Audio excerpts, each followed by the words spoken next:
전도 2015. 오늘이 마지막인데 한번 좀 우렁차게 좀 해보시기 바랍니다. 전도 2015. 하나님의 꿈이 여러분의 꿈이 되셨습니까? 2015년에 늘 하나님의 꿈이 여러분의 꿈이 나의 꿈이 되기를 기도하시면서 늘 주의 뜻을 찾으며 살아가시는 그리스도인 되시기를 주님의 이름으로 축원합니다.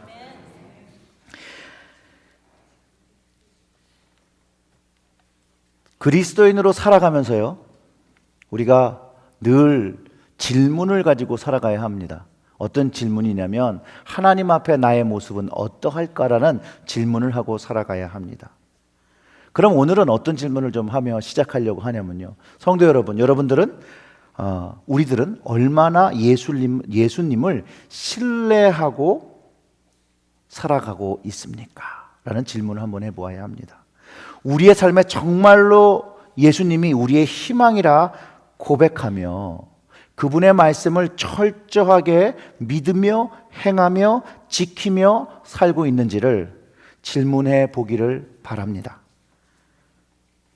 만약에 예수님이 여러분들에게 희망적인, 예수님을 바라보며 사는 삶이라면 아마도 아주 귀한 의미를 우리에게 주고 계실 거라는 것이에요. 만약에 여러분이 여러분 삶에 예수님이 전부라면 여러분은 정말로 예수님만이 희망이신 그런 삶을 살고 계신 겁니다. 예수님이 나의 삶의 전부다.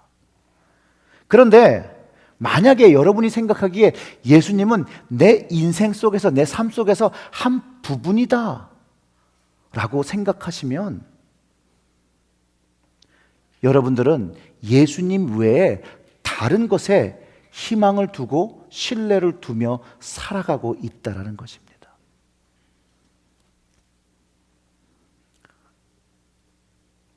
우리가 믿게 된 이 이름, 예수, 이 이름은요, 수많은 순교자들의 생명과 헌신으로 우리에게 전해진 것입니다. 그 순교자들이 자신의 생명보다 그 이름에 희망을 걸고 자기의 생명을 기꺼이 드렸다라는 것이죠. 자기의 생명을 희생하며 지켰기에 그 예수님의 이름이 오늘날까지 믿는 자들에게 희망이 되어지고 그 믿음의 성도들이 주님의 이름을 바라보며 오늘도 그 예수님의 이름으로 복음의 길을 걷고 복음의 길을 선택하며 살아가고 있다라는 것입니다. 바로 교회가 이 땅에서 해야 하는 일입니다. 희망 되신 예수님, 그 그리스도를 모든 민족에게, 사람들에게 전하고 가르치고 양육하고 제자 만들으라고 주님은 우리에게 사명을 주셨습니다. 교회가 이를 감당하고 있습니까? 여러분들은 그 교회의 한 부분이신데요, 그러면 여러분들은 한 부분된 교회에서 교회의 그 몸된 지체된 자로서 예수님의 사명을 어떤 모양과 어떤 방법으로 여러분들은 감당하고 계십니까? 오늘 말씀을 나누면서 주님께서 나에게 또 여러분에게 원하시는 것이 무엇인지를 생각해보고, 남의 것은 중요하지 않습니다. 나에게 주시는 말씀이 무엇인지를 오늘 상고하며 찾아보기를 소원합니다. 오늘 본문 말씀 속에서 제가 제목을 전했는데요, 그 이름을 바라리라. 이 말은요, 이방인들이 이스라엘이 아니라 이방인들이 예수님의 이름에 희망을 건다라는 그런 말입니다. 희망을 가지게 된다는 말을 갖고 있습니다. 근데 이게 사실 영어로 보면 굉장히 쉬운데 우리나라 말로는 좀 해석이 좀 애매하게 되어 있습니다. 영어로는 어떻게 이게 되어 있냐면 In His name the nations will put their hope. 그러니까 예수님 이름 안에 열방들이 희망을 삼았다라는 이야기입니다. 너무나도 놀라운 것은 역사 속에서 많은 나라들이 예수의 이름을 희망으로 삼았던 그 나라들이 변화를 경험하고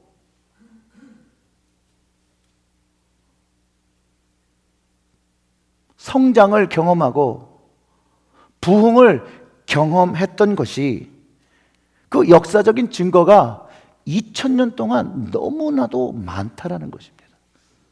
얼마나 놀라운 일입니까? 근데 이스라엘의 모습을 한번 보자는 거예요. 이스라엘이 얼마나 작은 나라입니까? 그 나라에서 일어난 이야기가, 특별히 조상 대대로 내려오는 오래된 이야기가 그 이스라엘 민족 외에는 별로 특별한 아무 의미도 줄 수 없을 것 같은 그 민족 신앙이 2000년 동안 이런 세계 곳곳에 전파되게 될지 그 누가 예측할 수 있었겠냐는 것이에요. 지금과 같은 교통시설이 없었습니다. 비행기가 있었던 것도 아니고 자동차가 있었던 것도 아니고 인터넷이 있었던 것도 아니고 전화가 있었던 것이 아닙니다. 하물며 그 언어와 문화가 다르고 모양, 얼굴, 생김, 민족 자체, 인종 자체가 달랐는데 복음은 선파되었고 그 복음의 전파가 전해져서 우리나라에까지도 나에게까지에게도 전해졌고 20년 전에는 상상하지도 못하고 복음이 들어갈 수 없을 것이라고 예견됐던 북한이나 이란이나 인도, 특별히 북인도에 복음이 지금 들어가고 있다는 것이에요. 그런 막연한 기대를 가지고 수많은 사람들이 헌신하고 희생으로 오늘날의 열방에 예수의 이름이 퍼져나가고 있었다는 것이에요. 많은 곳으로 퍼져나갔다는 것이에요. 정말로 많은 곳에 예수의 이름이 선포되었다는 것이에요. 그래서 그런 우리가 기대하지 못한 나라에서 이제 막 기독교의 그 복음이 막 부흥을 하는 나라들이 있습니다.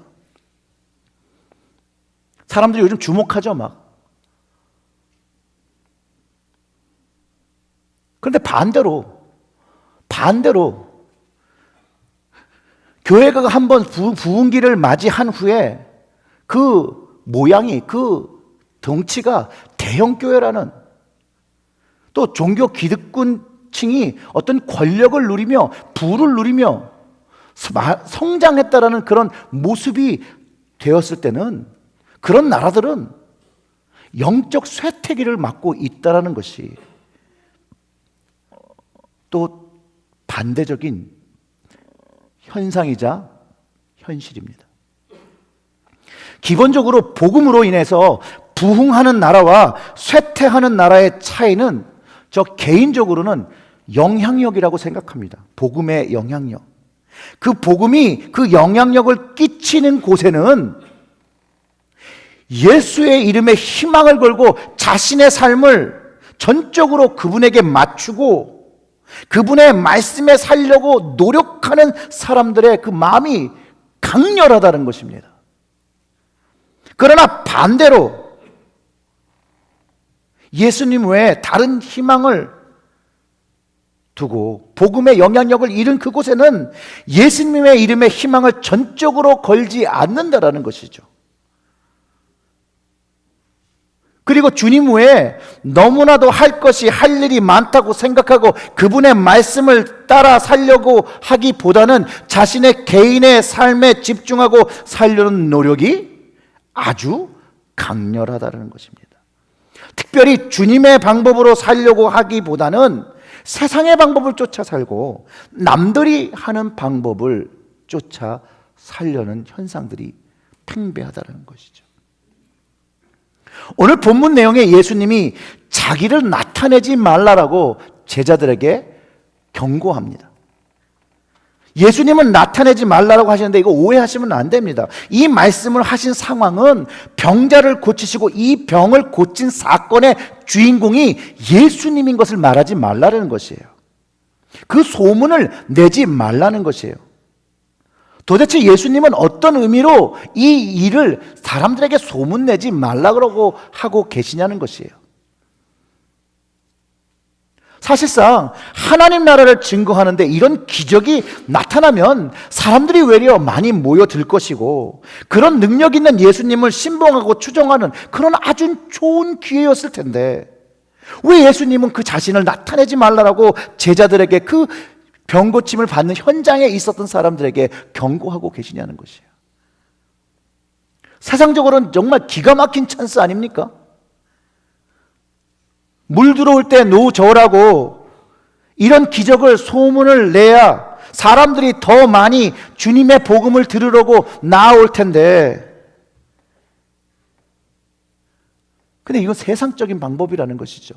주님의 방법이 아니라는 것이에요. 70년대 초반에 한국에서 교회들이 부흥하기 시작할 때 많은 사람들의 입소문에 암과 많은 병이 걸린 환자들이 치유함을 얻었다고 소문이 나면 그 교회는 순식간에 부흥을 했고, 이런 풍조가 목회자들에게도 영향을 끼쳐서 기도와 말씀을 깊게 훈련하고 자신의 교회에서 죽을 병 걸린 환자 성도 한 명이 치유함을 받기를 소망했고, 그런 능력이 나타나는 목회를 하기를 너도나도 희망했던 적이 분명히 있었다라는 것이죠. 저는 한국교회의 현재의 문제가 바로 여기에서 시작됐다라고 생각합니다. 물론 치유와 그 부흥 모두가 잘못되었고 거기에는 하나님의 능력이 없었다라고 부인하는 것이 아닙니다. 분명히 거기에는 하나님의 능력이 있었고 하나님의 인도하심이 있었고 하나님의 치유가 있었습니다. 그럼에도 불구하고 그것을 받아들이는 우리의 잘못된 마음과 악함이 하나님의 역사를 퇴색하게 하고 왜곡시켰다라는 것을 우린 역사를 통해서 진단해보고 결론 맺을 수가 있다라는 것입니다.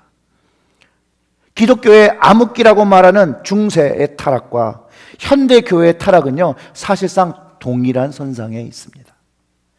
이 둘 모두가요, 세상에서 복을 누리는 것, 세상 사람들에게 맞추어 주는 것에 마음을 쏟았다라는 것이에요. 그리고 그 교회 생활이 복을 받는 것이라고 하나님의 말씀을 왜곡했다라는 것이죠. 주님은요, 세상 속에서 복을 누리라고 말씀하신 적이 없습니다. 예수님은 절대로 우리가 이 땅에서 잘 먹고 잘 살라라고 말씀하시지 않았습니다. 반대로 가난한 자가 복이 있다라고 말씀하시고 애통한 자가 복이 있다라고 말씀하시고 하나님 의에 줄이고 목마른 자에게 복이 있다라고 말씀하셨습니다. 세상의 복을 가르치신 것이 아니라 하늘나라의 복, 천국의 복을 가르쳐 주셨습니다. 복음서에서 보면 예수님은 천국 복음을 가르쳐주고 있지 세상에서 어떻게 하면 잘 되는 것을 가르쳐주고 내가 내 이 세상 속의 인생 속에서 어떻게 하면 이것을 극복하는 것을 가르쳐주고 있지 않다는 것입니다. 외려 그 우선순위를 세울 것을 가르쳐 주셨죠. 먼저 그 나라와 그의 의를 구하라. 그리하면 너희에게 이 모든 것을, 너희들이 구하는 인간적인 모든 것들을 더하시겠다라고 하나님 아버지께서 그렇게 해주실 거라고 말씀해 주셨죠. 하나님의 나라와 하나님의 의를 구할 때 사람의 필요가 채워짐을 분명히 예수님께서 말씀하셨기 때문에 이방인처럼 중언부언 구하며 무엇을 먹을까, 무엇을 이룰까, 무엇을 할까에 대해서 기도하지 말라고 하셨던 것입니다. 이런 주님의 천국 가르침을 기억하며 오늘 본문을 이해하려 할 때 주님의 뜻이 무엇인지를 깨닫게 된다는 것이에요.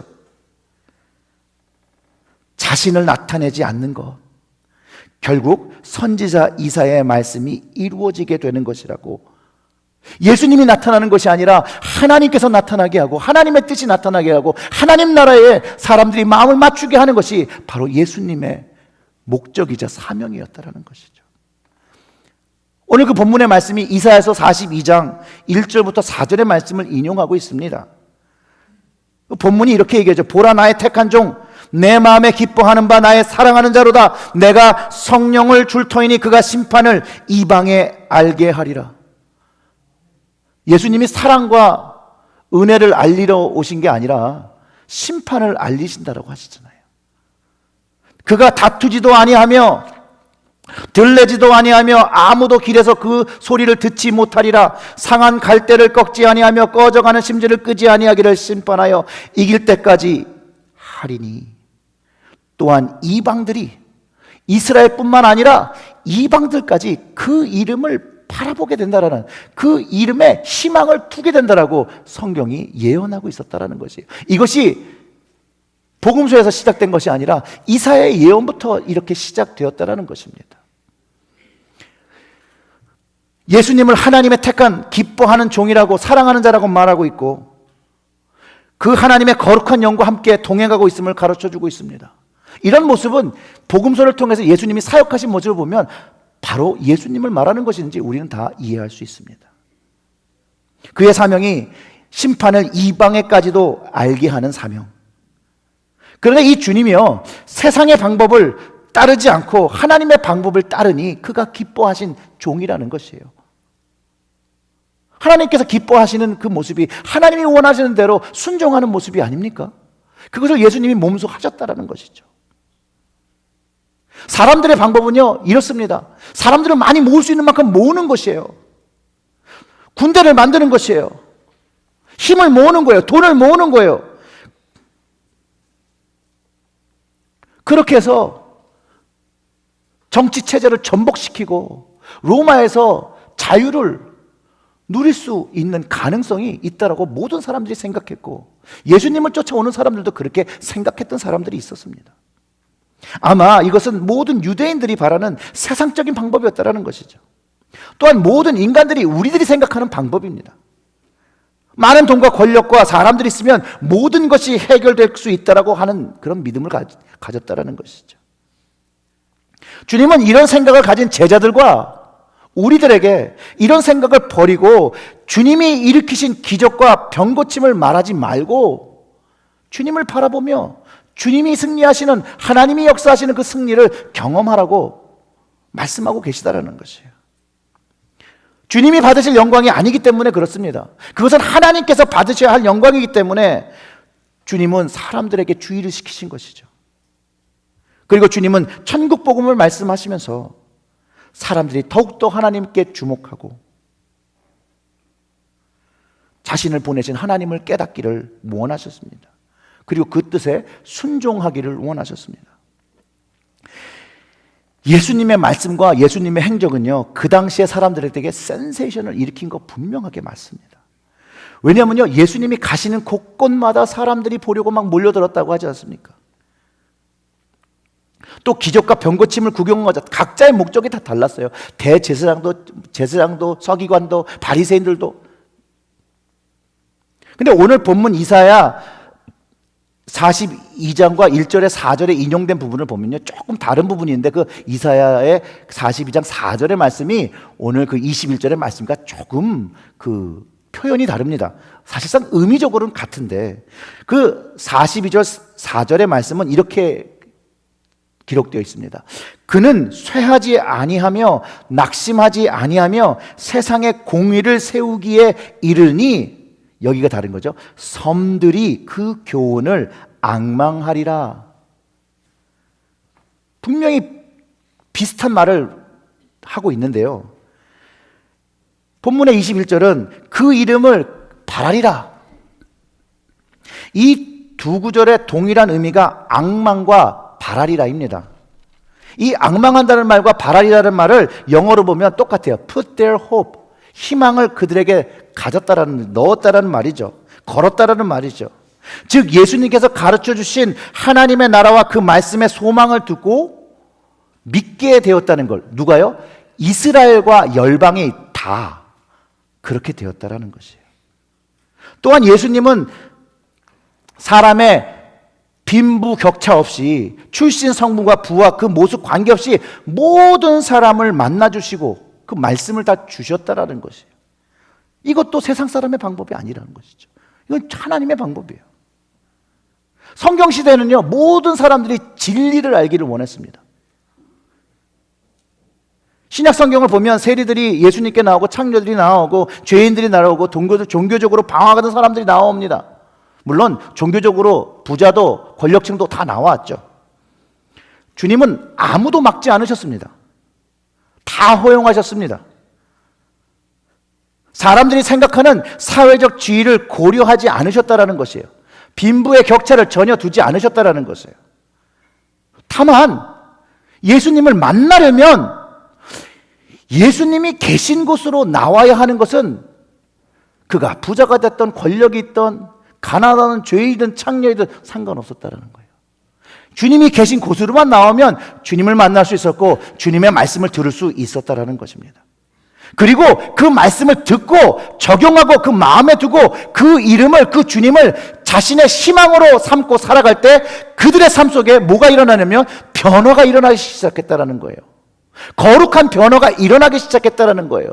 그들의 삶이 바뀌어졌고요. 그들의 삶의 그 모습이 거룩하고 정결한 신부의 모습으로 변화지기 시작했다는 것이에요. 성경에 그런 예제가 많이 있습니다. 예수님을 만나고 변화된 이야기가 있습니다. 우리의 현실 속에서 예수님을 만나고 변화된 이야기가 너무나도 많습니다. 여러분의 이야기도 그 한 부분의 하나일 것입니다. 예수님은요, 가르치시는 것도 남달랐어요. 세상적으로는요, 막 어려운 것을 가르쳐야 사람들은 막 존경한대요. 어려운 말을 막 해줘야 못 알아듣고 아, 저 사람이 잘 가르친 사람이다 라고 생각하는데 예수님은 그 세상의 방법을 완전히 뒤집고 정말로 밑에 있는 정말 어린아이부터 다 이해할 수 있도록 눈높이를 맞추셔서 자연을 이용하셔서 지위를 막론하고 이해할 수 있게끔 하나님의 말씀을 전달하셨다는 것이에요. 씨 뿌리는 자가 그 대표적인 얘기죠. 양에 대한 이야기를 하신 것이 대표적인 얘기죠. 선한 사마리아인 이야기를 하신 것이 대표적인 이야기죠. 선한 목자의 비유도 다 모든 사람이 하나님의 말씀을 듣기를 원하시는 주님의 세상적인 방법을 택하지 아니하시고 하나님의 방법을 택하셔서 하나님의 뜻을 알고 그것을 전달하기 위한 주님의 노력과 열정이 이 안에 담겨 있다는 것입니다. 예수님은요, 과격하게 싸우거나 논쟁조차도 하지 않으셨습니다. 그런 일이 일어날 것 같으면 그 자리를 피하셨습니다. 예수님이 잡혀갈 때 과격한 반응을 한 제자에게 뭐라고 했죠? 검을 가지는 자, 검으로 다 망한다라고 그러지 말라고 하고 귀 떨어진 사람에게 귀를 붙여주셨던 주님이셨습니다. 그런데 과거의 교회도 현대의 교회도 너무나도 논쟁이 많고 싸움도 많고 그 싸움의 소리가 그 교회 안에 그냥 있는 것이 아니라 그 소리가 차고 넘치고 흘러서 그 교회 담장을 넘어가 아예 사회 속에서는 비판을 받는, 믿는 사람들이 왜 저러냐, 복음의 능력이 진리냐, 거짓처럼 취급을 받는 그런 시대가 되었다는 것이에요. 그런 판단을 받는 시대가 되었다는 것이에요. 더 험한 건 이제 교회의 일들이, 교회의 문제들이 사회 법정에서 판단을 받는 시대가 됐습니다. 하나님의 말씀과 하나님의 방법과 주님의 방법을 더 이상 따르지 않습니다. 그것보다는 내 의와 내 옳음을 주장하기 위하여 복음의 진리가 흙탕물에 똥물에 굴르더라도 전혀 아랑곳하지 않고 자기의 의를 세우기에 아랑곳 없는 사람들이 많다라는 것입니다. 주님의 방법은 그분의 소리를 내지 않아도 들릴 수 있는 방법과 능력을 가지고 사역하셨다라는 것이에요. 그럼에도 불구하고 주님은 치유와 용서의 메시지를 가르치셨고요, 회개를 가르쳐 주셨고요, 심판을 가르치셨고요, 창녀와 세리와 죄인처럼 사회에서 소망을 잊고 그 사회 속에서 배제된 사람들에게 소망을 불어주시고 위로를 허락하셨다는 것입니다. 그들의 모습이 세상 사람에게는 꺼져가는 등불이나 상한 갈대같이 미약하거나 중요한 것처럼 보이지 않을지라도 주님은 그 마음을 꺾지 아니하시고 멀리하지도 않으셨다라는 것이죠. 물론 부자여서 권력이 많아서 잘 살아서 그 마음이 좋다라고 말할 수 없습니다. 세상 사람들이 원하는 것들을 가진 사람일지라도 그 마음은 상한 마음일 수 있고 꺾여진 갈대일 수도 있습니다. 주님은 그런 사람에게도 동일한 말씀을 주셨습니다.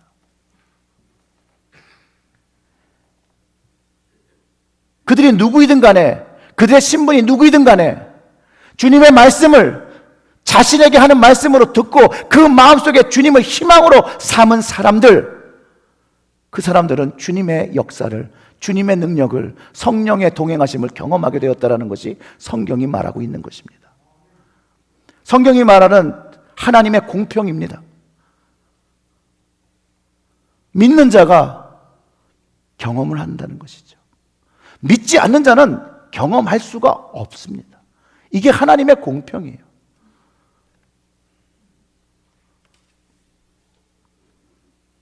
성경에서 희망이란 하나님을 바라는 것이라고, 하나님께 그 마음을 돌리는 것이라고 말합니다. 호세아 선지자가 이렇게 이야기합니다. 그런즉 너희에게로 돌아와서 인애와 공의를 지키며 항상 너희 하나님을 바라볼지라. 이게 호세아서 12장 6절에서 말씀하신 것인데, 하나님을 바라보는 삶이 우리에게 있어야 된다는 것이죠. 주님을 바라보는 삶, 주님의 이름을 바라보고 우리의 삶을 거기에 적용하고 늘 주님의 방법을 찾는 그런 모습이 주님이 하셨던 것처럼 우리의 삶 속에서 있어야 된다는 것이죠. 여러분들은 하나님을 바라보는 삶을 어떻게 시작하는 것이라고 생각하십니까? 저는 성경을 통해서 주님이 하신 것을 보면 저는 기도라고 생각합니다. 그리고 또 말씀을 읽는 그 삶이라고 생각합니다. 이 두 가지가 빠져서는 하나님을 바라보고 살 수 있는 삶을 하지 못합니다. 하나님의 아들 되신 예수님도 겸손하게 기도하시는 모습을 사람들과 제자들에게 보여주셨습니다. 어떻게 하나님을 바라보아야 되는지 몸으로 가르쳐 주신 것이죠. 예수님은 하나님께로 나아가는 통로와 같은 그 빛의 역할을 하셨습니다. 길을 인도하는 등대와 같아서 하나님을 모르는 사람들에게 하나님께로 이끌어 가셨다는 것이죠. 사실 우리의 삶은 뭐 감옥에 갇혀 있고 막 어둠 속에 막 갇힌 그런 것 같지 않습니다. 우리에게 심판이 있는지 없는지 모를 때도 있었습니다. 왜냐하면 주님을 모르고 온 사망에 잡혀있다는 사실도, 어둠 속에 잡혀있다는 사실도, 심판에 놓였다는 그 사실 자체를 우리는 인식할 수가 없다는 것입니다.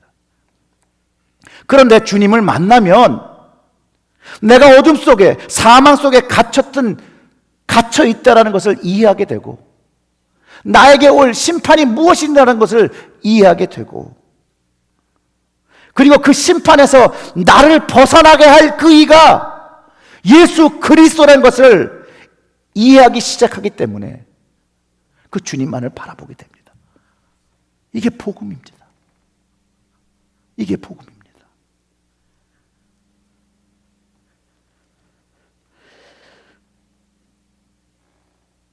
그 주님을 아니, 그 주님이 누구인지 아니, 내 인생에 그에게 다 걸고 그를 바라보며 살아가게 되는 것입니다. 주님을 만났던 저의 개인적인 경험도 예수님이 빛처럼 오셨습니다. 어둡고 캄캄하던 제 인생에 빛처럼 오셨어요. 그 빛을 바라보니 그 길로 나아갈 때 하나님께로 가는 길이라는 것을 깨닫게 되었고, 그 빛을 쫓아 무작정 걸어갔던 것입니다. 그분을 만나기 전에는요, 내가 어둠 속에 있다라는 것도, 사망에 놓였다라는 것도, 심판에 놓였다는 것 자체로 알지 못했습니다. 죄인이었다는 사실은 정말 이해할 수도 없었죠. 그런데 그 주님이 그 이방인들에게, 이스라엘과 그 이방인들에게 비춰준 그 빛이 내 인생에 비춰졌을 때 저의 암흑 같은 인생에 길이 있다라는 것을 알았습니다. 그리고 그 주님이 내어주신 그 생명의 길로 나가면 하나님을 만나고 하나님이 준비하신 그 하나님의 나라에 사는 길이라는 것을 깨닫게 되었다는 것이죠. 이것은 저만이 특별해서 하는 경험이 아니라는 것이에요. 복음을 경험하는 모든 사람들이 경험하는 동일한 경험이라는 것입니다. 예수님을 만나신 모든 분들이 고백하는 동일한 고백. 문화도 다르고 언어도 다르고 생김새도 다르고 먹는 것도 다르고 다 다를지라도 복음을 이해하기 시작하면 이 복음을 이해하기 시작한다는 것이에요. 그리고 주님의 이름에 희망을 걸고 자기의 인생을 맞추며 살아가게 됩니다. 근데 그들의 인생 속에 주님을 만나잖아요. 그 인생 속에서 주님을 기쁨으로 찾은 모든 사람의 고백이요, 이렇습니다. 주님이 나의 길이시고 진리이시고 생명이라고 고백한다는 것이에요. 예수님이 하신 말씀이죠. 그리고 주님을 희망으로 고백하며 살아갑니다. 사랑하는 성도 여러분, 여러분에게 주님만이 여러분 삶의 희망이십니까? 아직 아니십니까? 그러면 친정으로 주님을 만나시기를 주님의 이름으로 축원합니다. 이 생명 되신 주님을 만나면 하나님을 찬양하게 되는데, 하나님을 예배하게 되는데 기쁨이 있다라는 것이에요. 하나님께서 나를 만나주시고 나를 만지시고 상한 갈대의 모습으로 상한 마음으로 있을 때 주님께서 만져주신 그것을 알기 때문에 그 하나님을 사랑하며 그 주님을 사랑하며 찬양하게 되고 예배하게 된다는 것이죠. 그럴 때 기쁨이 깃들게 된다는 것이죠. 그래서 예배하는 시간이 너무 좋은 시간이 되는 것이에요. 기도하는 시간이 행복하고 위로함을 얻고 능력을 얻는 시간이 되는 것입니다. 말씀을 읽고 들으는 시간이 그냥 기쁘고 즐거운 시간이 되어집니다. 봉사하는 시간이 즐거워집니다. 예배실에 그냥 앉아있는 시간마저도 그냥 좋습니다. 왜냐하면 주님과 관련된 일을 하는 그 모두가 그냥 주님 때문에 즐겁다라는 것입니다. 이런 은혜의 시간을 보내는데 예수님이 보내주신 왜 그 하나님 아버지께 영광을 돌리지 않겠습니까? 자연스럽게 그 하나님을 찬양하지 않겠습니까? 우리의 예배는 자연스러운 예배를 드려야 됩니다. 주님을 만나고 주님 희망 되신 나의 인생의 주가 되신 그 주님과의 관계 속에서 드려지는 예배가 되어질 때 하나님께서 그 예배를 받으신다는 것이에요. 그냥 여기 와서 1시간 앉았다 가는 그것으로는 하나님이 예배를 받으시지 않는다라는 것이에요. 마음을 찾으시는, 그 중심을 찾으시는 하나님께서 그 중심이 예수 그리스도를 희망으로 담고 있는 그 예배를 받으신다라는 것이죠. 왜냐하면 주님을 통해서만이 여호와 하나님의 이름을 깨닫게 되고 그분께 드릴 영광을 우상에게 드리지 않고 오직 아버지 되신 하나님께만 드리게 된다는 것이에요. 주님을 모를 때는요, 모든 영광을요 내 자신에게 돌리거나 남에게나 다른 신에게나 돌렸다라는 것이에요. 저도 그랬습니다. 조상덕이라고 생각하시는 분들도 있었고 부모덕이라고 생각하시는 분들도 있었고 어떤 분들은 부처님 덕이라고 생각하시는 분들도 있고 어떤 분들은 산신령이나 보살님의 덕이라고 그 우상으로 돌렸던 적이 있었습니다. 그런데 하나님이 기뻐하시는 그 택하신 종 예수님을 만나고 나니 모든 것이 성경 속에서 말한 그대로 오직 은혜로 하나님의 자녀된 것과 용서함을 얻고 생명을 얻은 것을 깨닫게 된다는 것이죠. 이런 것들을 어떻게 경험할 수 있겠냐라고 질문하십니까? 마음속에서? 성경이 이렇게 얘기합니다. 사람으로는 할 수 없으나 하나님으로는 다 할 수 있느니라. 라고 마태복음 19장 26절에 선언하고 있습니다. 그 동일한 성경이 오늘도 주님은 하나님 우편에 앉으셔서 우리를 위하여 간구하고 계시다라고 기록하고 있고요. 우리에게 주신 그 보혜사 성령님이 우리와 함께 이 땅에 있으며 우리를 위하여 탄식하며 간구하고 계시더라고. 근데 이것을 믿는 자들은 이것을 경험하게 된다는 것이에요. 이것을 믿지 않으면 이것을 경험할 수 없다라는 것이죠. 사랑하는 성도 여러분, 믿음대로 되는 것입니다. 사랑하는 성도 여러분, 여러분들은 성경의 말씀이 다 이루어질 것이라고 믿으십니까? 그러면 여러분의 믿음대로 될 것입니다. 예수님께서 백부장의 그 이방인 백부장의 믿음을 칭찬하신, 그가 믿는 대로 되어서 그 하인이 치유함을 얻게 된 그것을 통해서 우리가 깨닫는 것이 있는데요. 믿음은 그런 것이라는 것이에요. 그냥 온전히 주님을 믿고 그분을 인정할 때 그분께서 하시는 일들이 우리의 삶 속에서 경험되어지고 역사되어진다는 것이죠. 만약 우리가 주님이 원하시는 대로 원하시는 그 모양의 믿음을 가지고 살아간다면 우리의 인생 속에서 살아 역사하시는 하나님을, 또 성령님의 인도하심을, 함께 하심을 날마다 경험하며 살아가지 않겠습니까? 살아간다라는 것이죠. 그리고 날마다 내 삶 속에서 경험하는 살아계신 하나님을 만나게 되니 우리의 예배가 어찌 기쁘지 아니할 수 있겠으며, 우리의 삶 속에 어찌 감사가 있지 아니할 수 있겠으며, 어찌 우리가 그 은혜를 고백하는 입술이 되지 않겠냐는 것이겠습니까? 사랑하는 성도 여러분, 살아계셔서 역사하시는 하나님을 경험하고 그것을 가르쳐 주신 그 예수 그리스도의 이름만을 바라보며 살아가시기를 주님의 이름으로 축원합니다. 오직 예수님만 바라며 우리의 희망으로 삼아서 주님의 이름에 담긴 천국의 놀라운 말씀과 능력을 경험하시기를 주님의 이름으로 축원합니다. 기도하겠습니다.